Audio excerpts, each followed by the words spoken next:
Hey guys, it's Max. Welcome along to my first ever rewind/recap video. This is the first time I'm doing this, but I feel like it warrants it because a lot of you tweeted me and said, let's do this. So we're going to do this.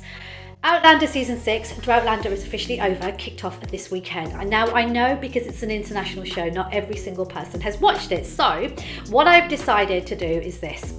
I'm going to share bite-sized content over on Twitter and Instagram because I know a lot of you wanted me to share it on there as well. But the full review video for each episode will go on YouTube. That way, if you haven't watched it yet, there will be no spoilers for you to feel, just don't continue watching till you have watched it, and then come over whenever you feel like it and share your point of view in the comment section. I hope that will make sense. Also, guys, this is the first time I'm doing something like this, so trial and error. I'm going to try different things each week, see what works best. But most importantly, this is about you, me, talking about Outlander and what we get from it, and each week, what talking points, subject matters, I guess, touch us or leave us thinking. And there is a lot to get through because this series is not easy to watch always, but incredibly beautiful. It's a love story, but it's also packed with pain, torture, trauma, family, loyalty, war, so many different emotions. Right, let's get started. Once again, I'm wrestling with my conscience. The Cherokees requested weapons. And you're worried you might be arming a potential enemy. And if you only help them, then I will. I have considered the matter, and I will undergo your operation. It is remarkable that you're a physician. Others might accuse such a woman of witchcraft. Mosley, Something feels wrong. baby hasn't moved in hours. Who the hell is Fergus? This week, I have got a special guest joining me to talk through some of the things that happened in episode 1. She's actually a new character. She's also joined the Outlander family as Amy. Amy is a new settler. She has 2 kids, and sadly she lost her husband, so she is a widow. One of her sons, Aidan, is struggling to kind of settle down and fit in, and Roger has come to the rescue to try and help. Please welcome Joanne Thomson to Flip Your Wig. Hi Joanne, it's so nice to have you. How are you? Hello, lovely to be here. Thank you so much for having me. Congratulations, episode 1. You are officially now part of the Outlander fam. How does this feel? It feels good, and it's just, I mean, that first ep is such a great way to come in, and with the new characters, and an hour and 20 minutes. What a treat! What a treat! It's like a film. Yeah, how did you watch it? How did you celebrate? I mean, was it a big deal in your house? So, well, this is the thing, because I've seen it 3 times now, because I was at the London premiere was the first time I saw it, and then I saw the cast and crew screening, and then I managed to get my mum to the Glasgow premiere, so that was nice. She got to see me on the red carpet, so that's all new. So I've got it in my head now, I think, after 3 times. But take me back to the first time you saw yourself as, it's Amy, right? Yeah, Amy, yeah. Talk to me about seeing that character come to life, knowing that you probably had to keep this secret for so long.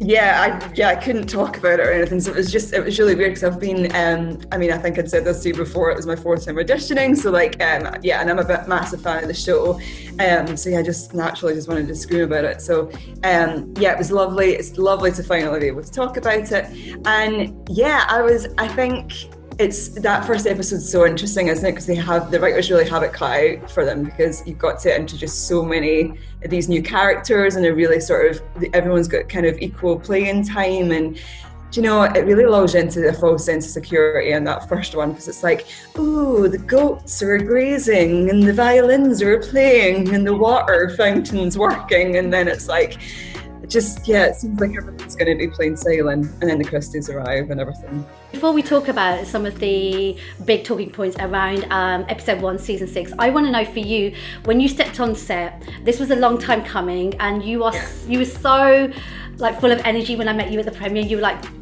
I'm a fan, don't get this twisted. 4th audition shows you how much you really wanted to be a part of this show. So you go on set, you meet Caitriona, you meet Sam, Richard, you spend a lot of on-screen time with him, so I'm assuming you guys had to got close quite quickly. What was that like for you? I mean, so our first, I'm not going to spoil anything, but our first scene that we shot was the one where there's they're having a hog roast in the house, and Yeah, so Aiden, my son, is like misbehaving and trying to like get him to calm down. But that was our very first day on set. So I just met Caleb, the amazing little boy that plays my son. I just met Richard, just met Sophie. So yeah, it was hard because obviously, you know, they've got this. You know, I think for any actor stepping on set of something that's long running, you know, everyone's got that sort of shorthand, and I think they'd already kind of been filming for at least a few weeks by that point, I think. So, you know, it is stepping into a family that have been together for 5 years. So it still very much feels like you're auditioning. I think, you know, as an actor that's going in and out of things, there's always this element of still trying to feel like you need to impress. So it definitely takes a while to get over that. And also I had, you know, an 8-year-old like kid like in it. So I'm trying to, and a baby and a papoose, like there's a lot to deal with. So yeah, I think kind of being, Caleb, it was his first day ever doing anything. He'd never acted before, and he did so well. But yeah, it was really hard because you're just like, when did you stop feeling like the new girl?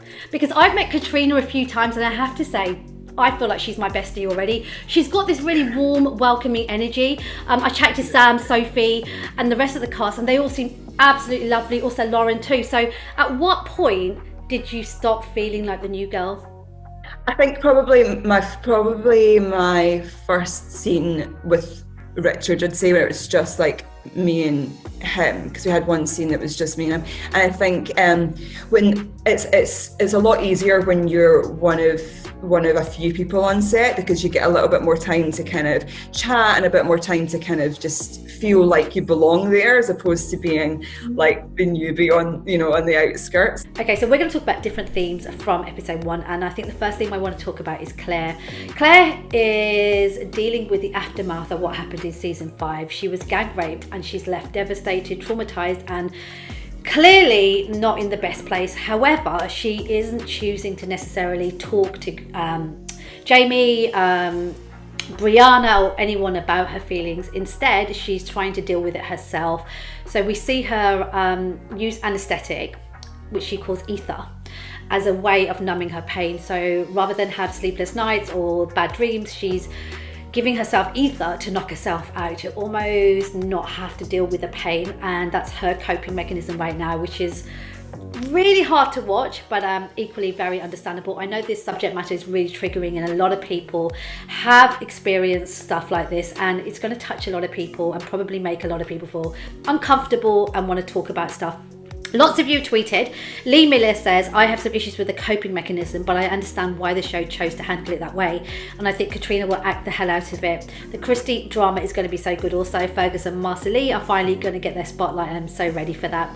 Thank you for that. Hi to Angie, who says, the long intro really set the stage for the arrivals of the Christies. The casting is perfect. I'm grieving for Claire already as she walks through the battle of coping with trauma that will never really leave her. If anyone will do this storyline justice, it's Caitriona.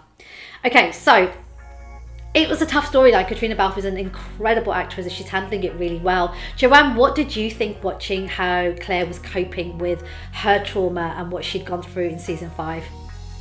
I've always thought, I mean, everybody's going to have their own personal opinion on it. I'm a survivor myself, and I advocate a lot for, for survivors. And I've always thought that the Outlander deals with it brilliantly. I think that the different ways in which they all react to what they've gone through. I also think that how they deal with male trauma with Jamie, I think, is extremely unique, and something that's obviously formed a bedrock of Claire and Jamie's relationship. And especially that scene where they do become intimate again, I think was really well done, because trying to overcome that trauma and navigate like sexual intimacy after that, like, is so, it's just so nuanced, and I think they did a really, really, really good job of showing that. And as well with Brianna and her mum having now both experienced something similar in that vein. I think, that little scene between them both is just beautiful, and you can tell that it's just keeping in tune with each other and keeping each other in check and knowing that someone's there if you need them. But yeah, I think it goes down an interesting path, obviously, with the ether. Don't want to say too much about it, but yeah, it's understandable. I think even if you've not experienced that, you can see it's so traumatic. Like Never My Love, that last episode of season 5 was so powerful with the disassociation and everything. It was so well done. So yeah, I think you can completely see why you end up having to do that. I came to Outlander late. I discovered it during lockdown and I started dipping into season 5. Then I met Caitriona and we chatted about Belfast a few times and I just fell in love with her energy. Also, she was incredibly talented and so awesome in Belfast. I wanted to know more about her, discovered Outlander, and hence I now am a part of the Outlander family. So what I thought was interesting though is the subject matters and some of the areas that they cover. I think sometimes people think, oh God, it's gruesome, oh, it's lots of sex. But if you actually look at the series from 1 to 5, and we've just started 6, and for those that read the books, you will obviously know this more than anyone, I think it's almost necessary in these stories. That is part of what makes them so unique and special, because they don't shy away from subject matters that others are a little bit scared to show or to present on TV. And the same with the sex, for example. How often do we see men and women of a certain age being sexual or being still aroused and feeling sexy? Also, if the grandpa's Jamie, then I mean, Yeah, and if the grandma's Caitriona, come on. I hope I look like them when I'm a granny. Okay, so loads of people. Hi to all the Outlander fam. They love you and they love everyone. So I think you've inherited a beautiful bunch of people that are going to just support you loads. By the way, they can follow you on Twitter, can't they? What's your Twitter? Joanne Thomson without a P 22. Let's delve into the Christies. I just think what a great family to join the region. They've brought this excitement, a bit of like edge. What did you think of them when they arrived? When I met those actors, I because I'd read the books, when I saw who they'd cast, I was like, you are literally exactly, especially Jess Reynolds as Malva. Like she is, they're all so special, I think. And Alex is brilliant, Mark's brilliant. They've all got like this really dark energy, but they have this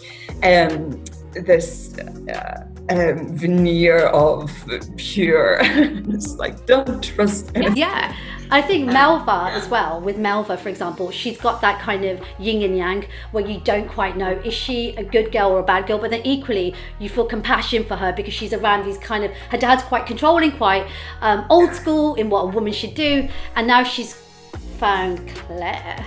And you can see her eyes just like getting so excited around Claire and Claire's independence and all this medicine healing stuff that she knows. And I haven't read the books, but I've seen what people have been saying on Twitter and they're like, oh my God, this is going to be, and I'm like, what is she going to do? Why is everybody so mad?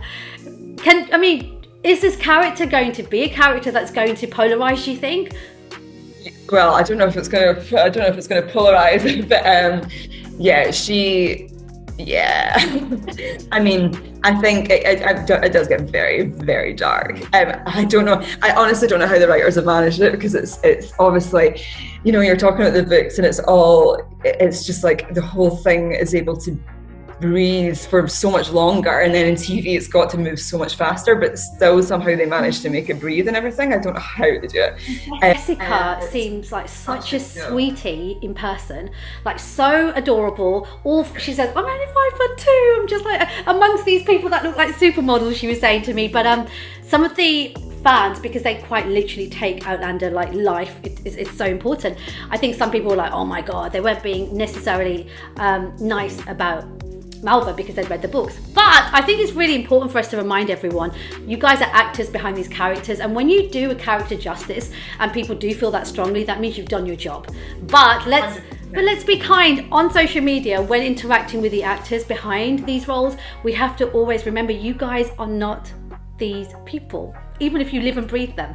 Yeah, absolutely. I've got friends, like obviously most of my friends are actors, and I've got friends that are in quite big things and get some horrible stuff on Twitter. And obviously, maybe when you're like Sam Caitriona's level, you don't see your mentions, but when you're kind of in between, we do see it. Like, or it's it's not like we are people at the end of the day, and it's like the choices are quite often, especially if you're a job and actor, if something comes up, you like the script, you're going to do it. You're not going to be like, no, I don't know if this, if the book readers would like this. It's really not in their control whatsoever. And there's always, and also don't speak too soon, because a lot of people haven't seen the full series. You can jump to conclusions, and yeah, people are people at the end of the day, and just be nice, man. Be nice. Do you know, can we talk about Jamie Fraser?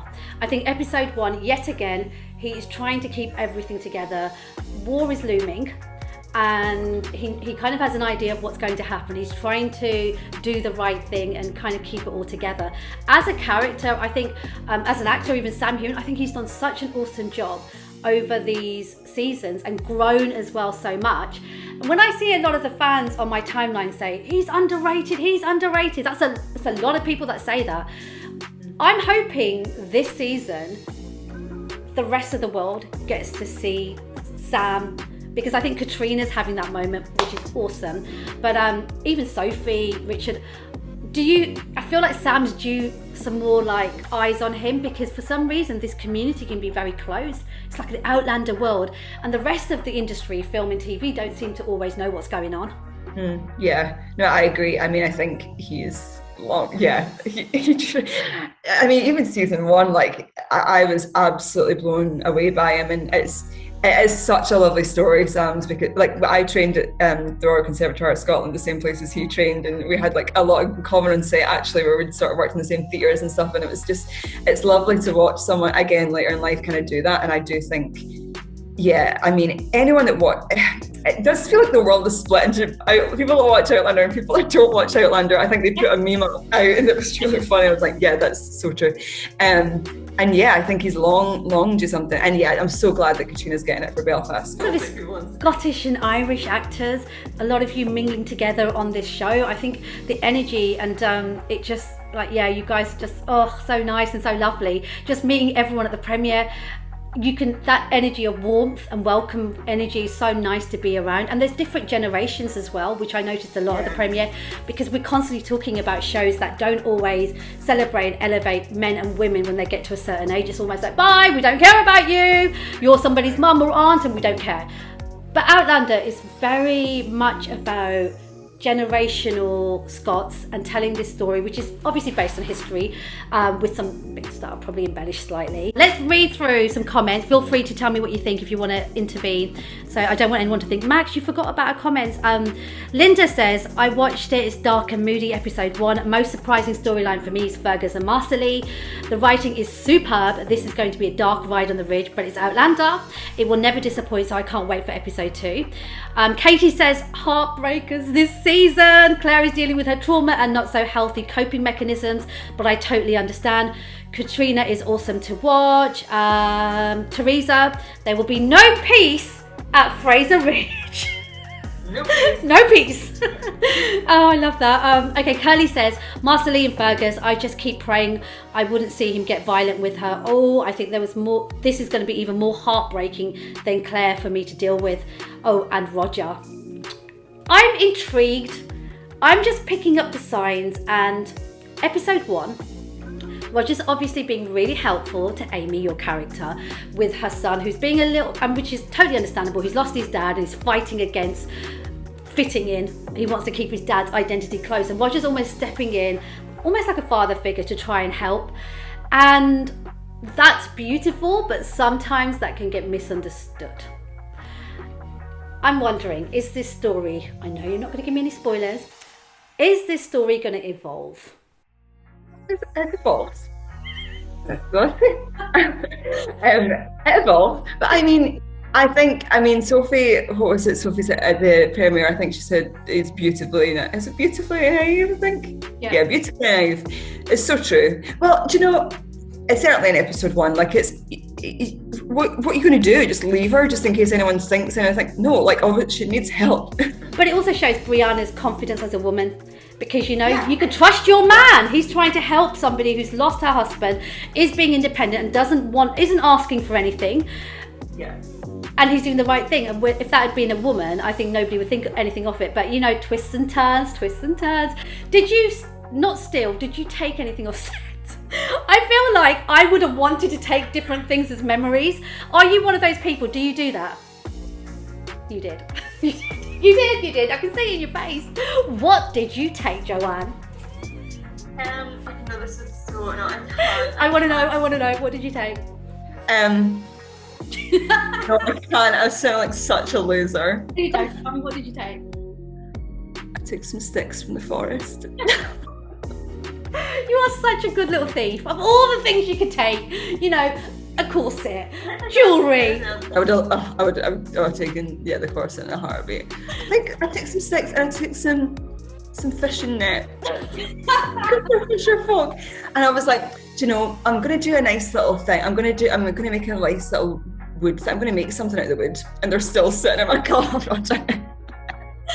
You're so good. Well, listen, even though you're not telling me much, the fact that your character is weaved through the rest of the books, you've got more opportunity to hopefully go back and shoot. I know Sam and Caitriona says season 7 has already begun. I don't know if it's complete, but I'm hoping to see much more of you, and I would suggest a corset perhaps, maybe. Brianna's wedding dress, Caitriona's wedding dress. I mean, I can't wear Caitriona's wedding dress. I just can't with the costumes. The costumes in this bloody show, I can't. But the costumes, the wigs, the time, do you know, it's really hard to get everything so right, and sometimes we forget about those unsung heroes, the costume people, all of that stuff is so important, and set designers. They all work. I've said this, like, it is everyone, and it's so good for Scotland because it's all in Scotland, and you know, these people are getting the chance, like, on their home turf to showcase what they can do. It's lovely. It's great. Well, beautiful lady, thank you so much for taking time out of your busy schedule to talk to us. I'm so glad you're part of the Outlander family, and we know who you are. Episode 1 is out for everyone to enjoy. Is there anything you'd like to say to the Outlander fans just to get them even more excited for season 6? A huge thank you. Thank you for being so welcoming. It's lovely to have been greeted with such open arms, because I was quite nervous about it. So yeah, it's been lovely to just been embraced a little bit. Yeah, you are the best. It wouldn't be this show without the fans, like 100%. Guys, it's so lovely to be a part of your community. Leave your comments, leave your reviews, and let me know who else you'd like me to have on this review video with me each week. I'm going to try putting some requests in. I can't promise, but I will try and get a few more of the cast members.